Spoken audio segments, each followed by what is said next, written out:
₹500 note. ಇದರಲ್ಲಿ 15 ಭಾಷೆಗಳಿದೆ. 1, 2, 3, 4ನೇ ಸ್ಥಾನ ಕನ್ನಡಕ್ಕಿದೆ. 5, 6, 7, 8, 9, 10. ಇದು ಎಷ್ಟು? 13ನೇ ಸ್ಥಾನ ತಮಿಳು ಅಲ್ವಾ? ಅಯ್ಯೋ, ನಾವು ಎಷ್ಟು ಹೋರಾಟ ಮಾಡೋಕ್ಕೆ ಯಾಕೆ ಹೋಗಬೇಕು? ನೋಡಿ, ₹500 ನೋಟು ನೋಡಿ, ಝೂಮ್ ಹಾಕಿ ದಯವಿಟ್ಟು. ಅಕ್ಷರ ಎಷ್ಟು ಮುದ್ದಾಗಿದೆ.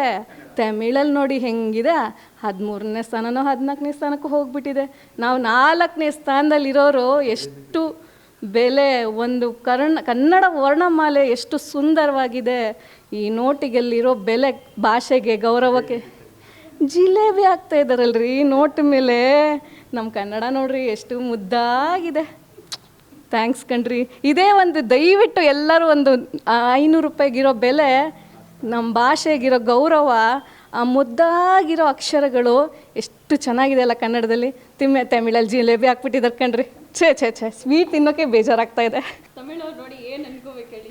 ನಾನು ಸತ್ಯ ಹೇಳಿದ್ದೀನಿ, ಇನ್ನೂ ಸತ್ಯ ಹೇಳ್ತಾ ಇದ್ದೀನಲ್ಲ, ಸತ್ಯಕ್ಕೆ ಕೆದ್ರೋಣ. ಕನ್ನಡಕ್ಕಿರೋ ಪ್ರಾಮುಖ್ಯತೆ ನಾನು ತೋರಿಸ್ದೆ. ಅವ್ರು ಸುಳ್ಳು ಅಂತ ಹೇಳಿದರು, ನಾನು ಸತ್ಯ ತೋರಿಸ್ತಾ ಇದ್ದೀನಿ ವಿತ್ ಪ್ರೂಫು. ಇನ್ನೇನು ಬೇಕು? ಪ್ರತಿಯೊಬ್ಬರ ಜಾಬಲ್ಲಿ ₹500 ನೋಟ್ ಇರಲ್ವಾ? ನೋಡ್ಕೊಳ್ಳಿ, ಎಲ್ಲರೂ ನೋಡ್ಕೊಳ್ಳಿ. 4ನೇ ಸ್ಥಾನ ಕನ್ನಡಕ್ಕೆ.